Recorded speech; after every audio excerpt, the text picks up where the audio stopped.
Hallelujah. प्रभु यीशु मसीह के सामर्थी नाम में जय मसीह के सभी भाई बहनों को परमेश्वर एक बार फिर से आप सभी लोगों को आशीषित करें, फलवंत करें, 30 गुना, 60 गुना, 100 गुना अपने पवित्र वचन के अनुसार। हालेलुया। मैंने पिछले दिनों में जो बात करी थी परमेश्वर के अनुग्रह और अधिकार के विषय में, उसके विषय में कि हमें उसके प्रति जो जागरूकता हमारे दिल में, हमारे मन में, हम में होना चाहिए, वह हमें इसलिए सिर्फ नहीं है क्योंकि हम परमेश्वर के वचन से दूर भागते हैं, परमेश्वर के वचन से अनजान हैं, परमेश्वर के वचन को हम अपने अंदर काम करने नहीं देते।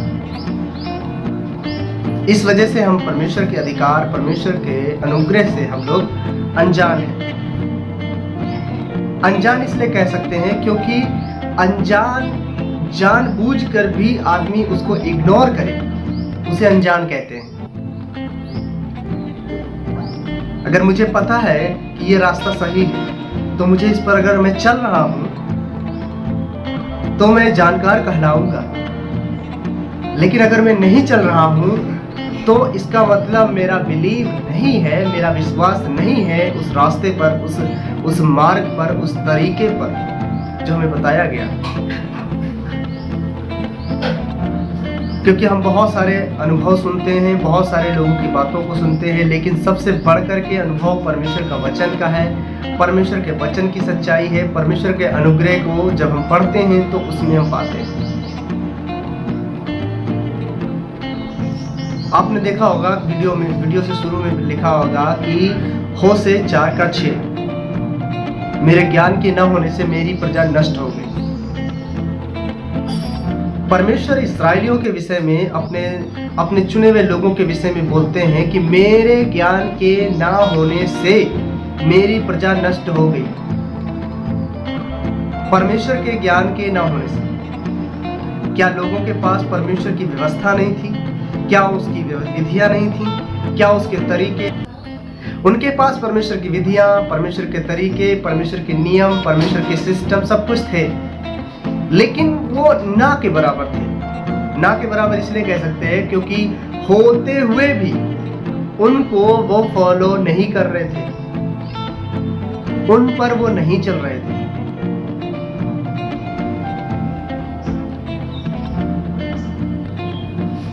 आज भी परमेश्वर के वचन से जो मैं बात करूंगा, और वो परमेश्वर के वचन से बात करने से पहले मैं आप सभी के साथ में छोटी सी प्रार्थना करना चाहता हूं और आप सबके साथ प्रार्थना के साथ आना चाहता हूं। जो परमेश्वर के वचन को लेकर आया हूं परमेश्वर की तरफ से, मेरा विश्वास है क्योंकि मैं बोल रहा हूं, ये मेरा वचन नहीं, ये मैंने नहीं लिखा है, ये प्रभु का वचन है, प्रभु ने बोला है। इसलिए मैं सिर्फ आपको याद दिलाने की कोशिश कर रहा हूं कि जो प्रभु चाहता है वो करेगा, निश्चय करेगा।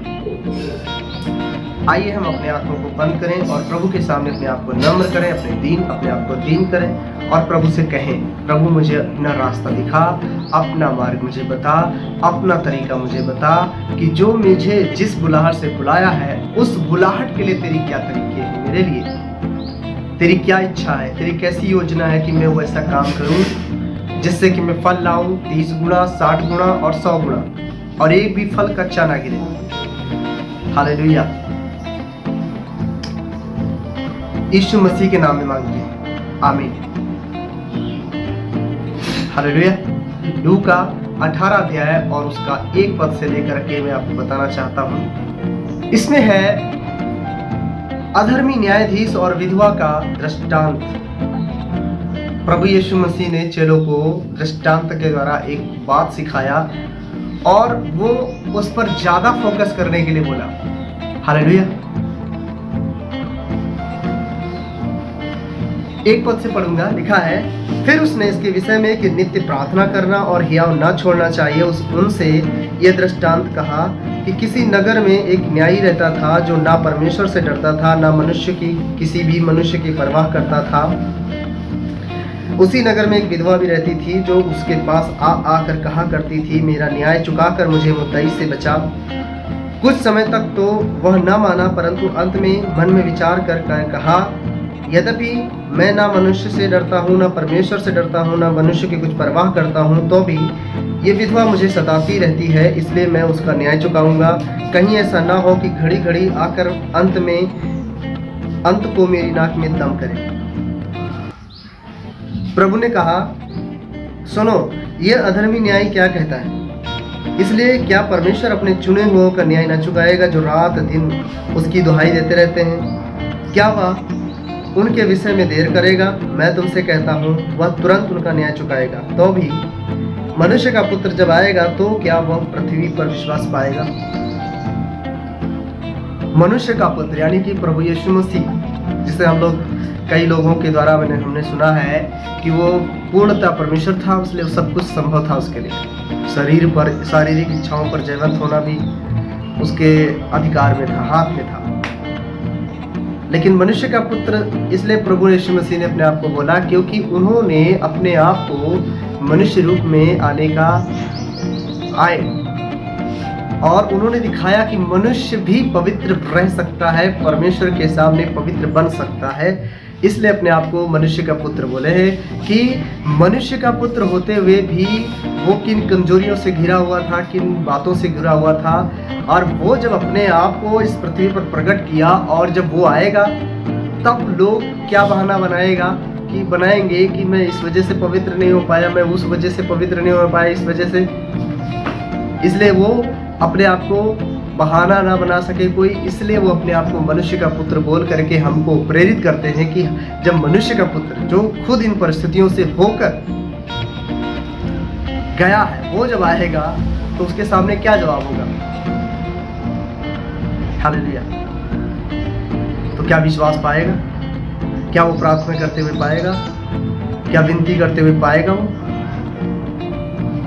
प्रभु यीशु मसीह ने इस विधवा का दृष्टांत इसलिए कहा क्योंकि प्रभु चाहते हैं, प्रभु जानते हैं कि परमेश्वर बिना प्रार्थना किए इस पृथ्वी पर काम न करेगा, बिना मांगे लोगों के इस पृथ्वी पर वो काम न करेगा, क्योंकि मनुष्य को सारा अधिकार, आदम को सारा अधिकार इस पृथ्वी पर का दिया।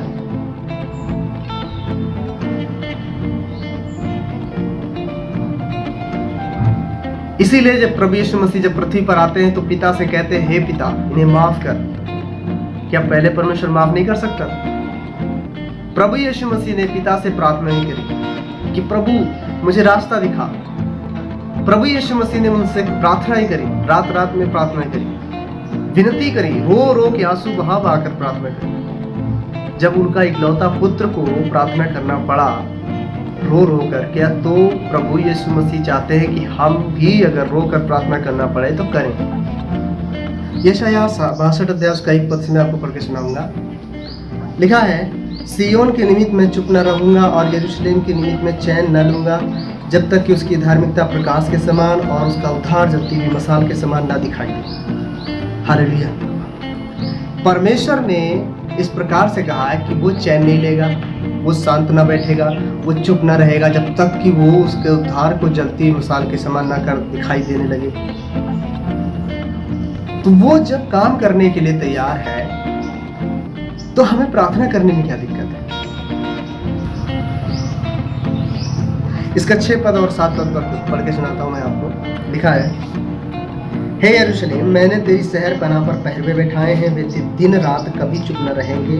हे यहोवा को स्मरण करने वालों, चुप न रहो, और जब तक वह यरूशलेम को स्थिर करके उसकी प्रशंसा पृथ्वी पर ना फैला दे तब तक उसे भी चैन ना लेने दो। आमीन। यह है हिजकिय्याह उसका 36 अध्याय और उसका पद नंबर 37-38 है। हालेलुया। इसमें लिखा है, परमेश्वर यहोवा यूं कहता, इस्राएल के घराने में फिर मुझसे विनती की जाएगी कि मैं उनके लिए ये करूं, अर्थात मैं उनमें मनुष्यों की गिनती भेड़ बकरियों के समान बढ़ाऊं, जैसे पवित्र समयों की भेड़ बकरियां अर्थात नियत पर्वों के समय यरूशलेम में की भेड़ बकरियां अनगिनत होती हैं, वैसे ही जो नगर अब खंडहर हैं वे अनगिनत मनुष्यों के झुंड से भर जाए। तब वे जान लेंगे कि मैं यहोवा हूँ। आमीन। एक वचन और आपको पढ़ के सुनाता हूँ, वो है ये जकरिया की पत्री और उसका 12 अध्याय।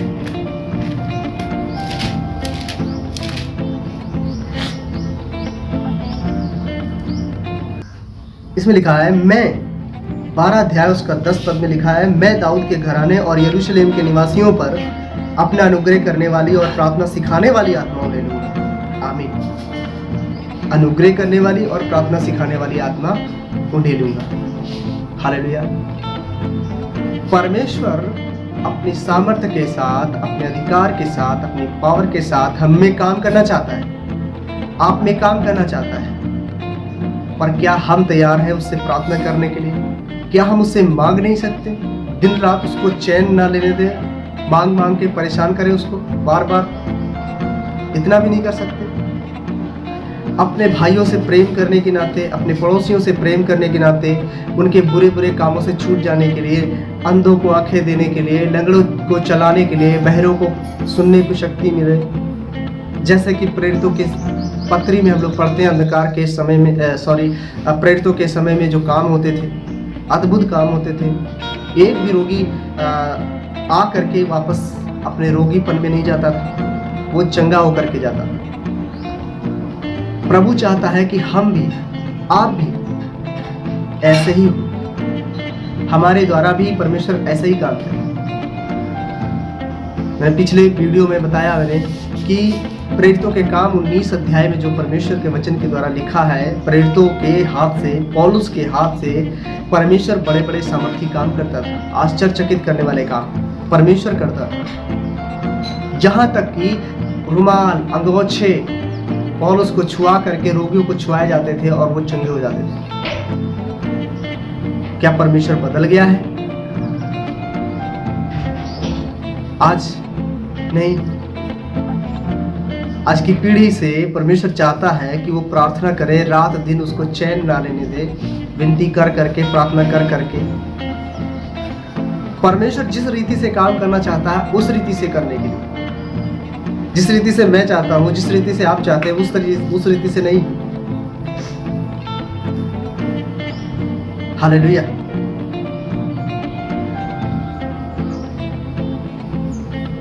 मैं एक वचन और पढ़ के सुनाता हूँ, परमेश्वर के नजरिए को आपको दिखाना चाहता हूँ।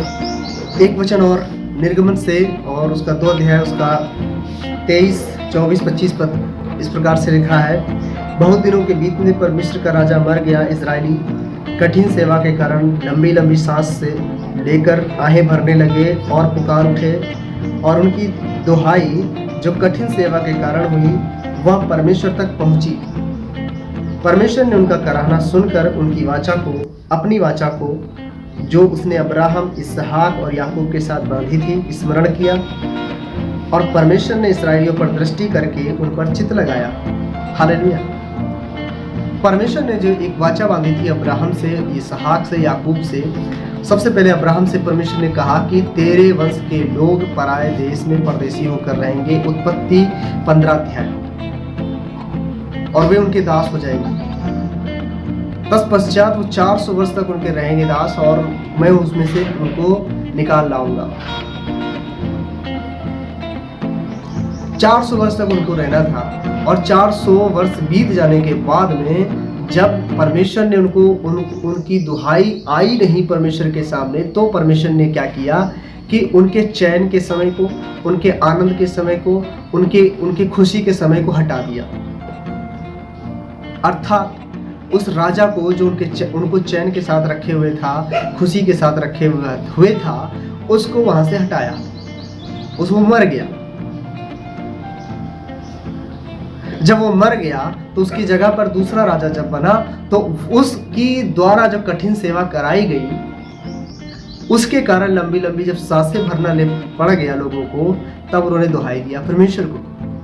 और दुहाई जब दिया परमेश्वर को, तब परमेश्वर ने अपनी वाचा को स्मरण किया। क्या परमेश्वर भूल गया था वाचा को जो उसने अब्राहम, इसहाक और याकूब के साथ बांधी थी? नहीं, परमेश्वर नहीं भूला था, मनुष्य भूल गए थे। उन्होंने प्रार्थना नहीं करी, उन्होंने नहीं मांगा अपना छुटकारा, उन्होंने अपनी आजादी नहीं मांगी जो परमेश्वर ने प्रतिज्ञा करी थी। हम और आप भी ऐसे ही करते हैं। अपने भाइयों को नशे में देखते तो हैं लेकिन मांगते नहीं। अपने भाइयों को हम व्यभिचार में देखते तो हैं लेकिन उनके लिए मांगते नहीं। एक बार मांगते, 2 बार मांगते, फिर छोड़ देते, मांगना ही बंद कर देते हैं उनके लिए। परमेश्वर के हाथों में सौंप रहे, परमेश्वर तुम जानो, तुम्हारा काम जाने, तुम बचाना तो बचा लेना, नहीं तो फिर ठीक है। परमेश्वर से कहते हैं, परमेश्वर मैं फलाने को तेरे हाथों में सौंपता हूँ, धमकाने को तेरे हाथ में सौंपता हूँ, मैं इसको तेरे हाथों में सौंपता हूँ। परमेश्वर के हाथों में क्यों सौंपते हैं? परमेश्वर से मांगते क्यों नहीं कि परमेश्वर तू इसमें काम कर, तू इसमें काम कर, तू इसमें काम कर, इसको बदल। मैं मांगता हूं कि तू बदल, इस पृथ्वी पर काम कर, इस भाई की लाइफ में, इस बहन की लाइफ में, इस अंधे को चंगा कर, इस गूंगे को चंगा कर, इस बहरे को चंगा कर। हम क्यों नहीं मांगते? हम क्यों परमेश्वर को सौंपना शुरू कर? परमेश्वर तुझे इस अंधे को तेरे हाथों में सौंपता हूँ, इस बहरे को तेरे हाथों में सौंपता हूँ, इस गूंगे को तेरे हाथों में सौंपता हूँ, फलाने भाई को तेरे हाथों में सौंपता हूँ। हम क्यों ऐसा अविश्वास के साथ प्रार्थना करते हैं? मसीह में जो अधिकार हमको परमेश्वर ने दिया है, उनको इनकार करने का ही ये कारण है। इनकार मत करो और ग्रहण करो। जिस बुलाहट से परमेश्वर ने बुलाया है, उस बुलाहट से काम करो। फिर देखो, परमेश्वर अपने आप काम करता है। हमको मेहनत करने की जरूरत नहीं पड़ती है। वो खुद ब खुद ऐसा क्रिएट करता है परिस्थितियों को कि सब अपने आप खींचे चले आते हैं। आज परमेश्वर आपसे, हमसे जो कह रहा है, उसे स्वीकार करो। प्लीज आप उसे स्वीकार करो। अगर आप स्वीकार नहीं करोगे तो परमेश्वर आपसे, हमसे उन सारे विषयों पर प्रार्थना करवा लेगा जिन पे हम नहीं कर रहे। एक तरीके से वो आत्मा जो हमें बसा हुआ है, वो प्रार्थना करता आहे भर भर कर। दूसरे तरीके से परमेश्वर, जैसे हम देख रहे हैं कि मिस्र का राजा मर गया, मतलब चैन का समय खत्म हो गया, बेचैनी का समय आ गया, ऐसे लोगों को नियुक्त करेगा, ऐसी परिस्थिति को नियुक्त करेगा कि आपको बेचैन होना पड़े, आपकी शांति भंग हो जाए, आपका सुख चैन खत्म हो जाए, आपको निराशाओं का सामना करना पड़ जाए और आपको दुख और क्लेश और विरोध का सामना करना पड़ जाए। तब क्या करोगे? आप शांत बैठे रहोगे? चैन के साथ रहोगे?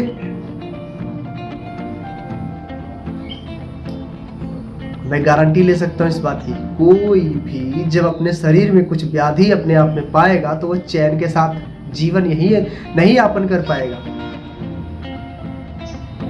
मैं आप सभी भाई बहनों से रिक्वेस्ट करता हूं, यीशु मसीह के नाम में, परमेश्वर की इस नजरिए को ग्रहण करो। यह मेरा नजरिया नहीं है, यह परमेश्वर का नजरिया है, परमेश्वर की बात है। परमेश्वर की इस बात को स्वीकार करो और अपने द्वारा, अपनी गवाही के द्वारा, अपनी बुलाहट के द्वारा प्रभु को काम करने दो। वो मनुष्य नहीं है कि पक्षपात करे, वो भेदभाव करे, वो सोचे और फैसला ले कि इसको चुनना है कि नहीं, इसको चुनना है कि नहीं, इसको चुनना है कि नहीं। वो मनुष्य नहीं है कि इस प्रकार से सोचे। वो परमेश्वर है। उसका अनुग्रह सिर्फ एक मनुष्य के लिए नहीं है, पूरे मनुष्य जाति के लिए है, सबके लिए है। हम और आप लोग भले ही आपस में एक दूसरे से अलग अलग दिखते हो, भिन्न भिन्न दिखते हो, कोई गोरा है, कोई काला है, कोई लंबा है, कोई छोटा है, कोई मोटा है, कोई दुबला है, अपनी अपनी प्रजाति के अनुसार जो जैसा है वो है। लेकिन परमेश्वर हमको, आपको आत्मा के रूप में देखना चाहता है। अब जो मसीह में है वो आत्मा है। परमेश्वर इस नजरिए से हमको और आपको देखना शुरू कर देता है जिस दिन से हम लोग प्रभु यीशु मसीह को उद्धारकर्ता करके ग्रहण करते हैं। हालेलुया। प्रभु से बात करो, प्रभु से प्रार्थना करो, यीशु से प्रार्थना करो, वो अगुवाई करेगा। और जो अगुवाई वो करता है उस पर विश्वास करो और काम करो। मत सोचो कि क्या होगा। प्रभु पे विश्वास करके अपने कदम परमेश्वर के वचन के अनुसार बढ़ाना शुरू कर दो। हालेलुया। विश्वास के साथ छोटी सी प्रार्थना करेंगे आप सबके साथ यीशु मसीह के नाम में। Hallelujah. Thank you Lord. Hallelujah. धन्यवाद धन्यवाद धन्यवाद धन्यवाद धन्यवाद प्रभु यीशु मसीह के नाम में। पिता, इन सभी भाई बहनों के लिए हम प्रार्थना करते हैं। प्रभु, हम ग्रहण करते हैं आपके नजरिए को। मैं ग्रहण करता हूँ यीशु आपके नजरिए को और मैं इसके अनुसार काम कर रहा हूँ। मैं आपके संदेश को बहुतों तक दे रहा हूँ यीशु मसीह के नाम में। आपके शुभ समाचार को बहुतों तक दे रहा हूँ ये दुख का समाचार नहीं, ये आनंद का समाचार है, छुड़ाए जाने का समाचार है, उद्धार का समाचार है, सामर्थ और चंगाई का समाचार है। प्रेरितों के समय में जिस प्रकार से अद्भुत कामों के द्वारा आपने अपने आप को प्रकट किया, उस प्रकार का समाचार है और ये हम पहुंचाते हैं। यीशु मसीह के नाम में क्या ही सुहावने हैं वे पैर जो समाचार लेकर आते हैं। आमीन। थैंक यू लॉर्ड, धन्यवाद इस अनुग्रह के लिए। क्या ही सुहावने हैं मेरे पैर जो इस सुसमाचार को जो आपसे मैंने पाया और अपने सारे भाई बहनों को सुनाना शुरू किया है। थैंक यू लॉर्ड, इस अनुग्रह के लिए धन्यवाद। प्रभु यीशु मसीह के नाम में आपसे प्रार्थना करते हैं, इन सभी सुनने वालों को, इन सभी मानने वाले लोगों को, विश्वास करने वाले लोगों को, इस पॉइंट ऑफ व्यू को जो आपका है स्वीकार करने वाले को आप अनुग्रह दें। यस, और जो आपकी महिमा का जो मीरास जो आंखों से छिपा हुआ है अभी वो दिखना शुरू हो जाए। प्रभु यीशु मसीह के नाम से मांगते हैं, hallelujah, amen. So God bless you all of you. परमेश्वर आप सभी को आशीष दें, सबको बढ़ाएं। फिर से कहना चाहता हूं 30 गुना, 60 गुना और 100 गुना। आमीन, आमीन।